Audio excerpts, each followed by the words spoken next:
guys a couple of poems I've written recently.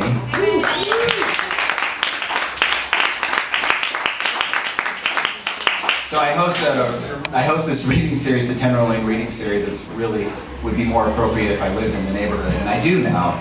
I just moved to Geary and Taylor about 3 weeks ago. And the first night that I stayed there, I wrote this poem, and here it is. I was also reading Sappho. I was reading Sappho when I was looking out the window at my new street. So here it is.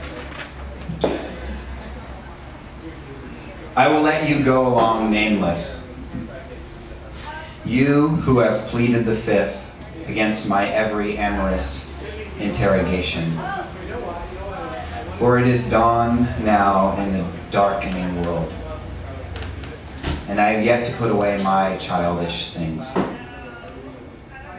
Every seasoned street hustler can feel the heat of the sun 7 hours before it shows, when all the bars begin to close.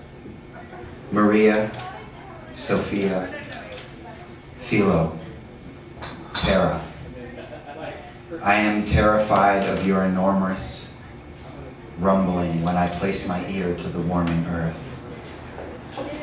Last scents swimming around the pockets of love light, florist, and unapologetic tourists, bridge and tunnel warriors of the dirty downtown. Spare change jumps out like stir-crazy fish at the end of the spawn. With her red dress barely on, you follow her down your walk as the last call piranhas talk and talk and talk. Some essence still there. Maria, Sophia, Philo, Tara. The perfume trails behind you, and this is how they find you. And here is where I knew I'd pass you, 3 a.m., the quietest hour. Or at least I'd get the feeling that you, my love, had been here. And there you move through the streets like a draft in a house full of furniture, barely perceptible, breathtaking.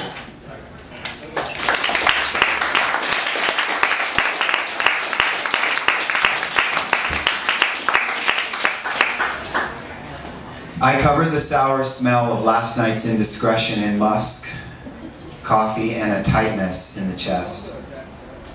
I have heard that you're living nearer to the city limits now. He drives you to work. You drive together.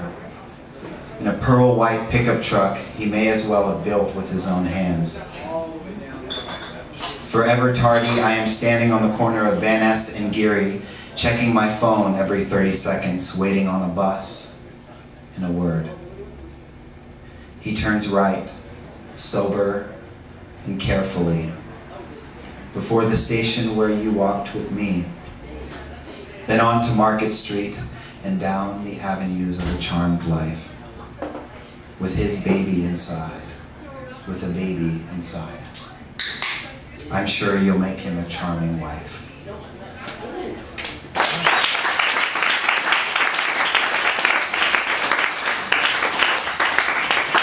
How quickly we move from pleasantries to nakedness.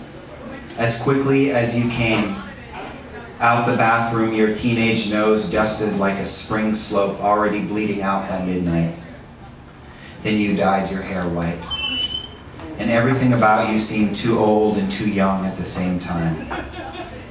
The night after you made out with half of San Francisco, you asked me to be your boyfriend. How quickly we moved to strangers from best friends. And when I heard you crashed and your kidneys gave in, I wrote this down. How quickly disaster becomes a monument.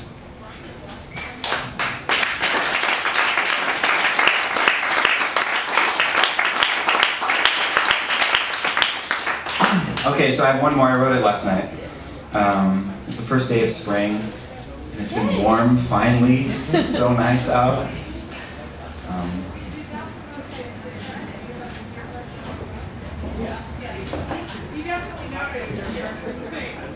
It's when the heat wanders on a wind and gets lost, stuck there like a tourist, below O'Farrell, in the untidy inner garments of San Francisco. It's then on the 38 bus at some unconsolable hour, I think about the two of us and how much greater we could have been than that miserable suit we hemmed ourselves in when we set sail and failed. How it is here that I have learned what worlds separate our insides from pushers and preachers and junkies too tired to die and too hungry to sleep. Our clouds pass each other, each to each, and rain only on the things we tried to keep. I tried to keep you, and you, and you, until my bed filled with water, and I began to dream of the desert. For it is always in barren landscapes that our nakedness took on a new sacredness. Can you feel it? Feel it rising like plumes of steam from the laundry rooms of SROs.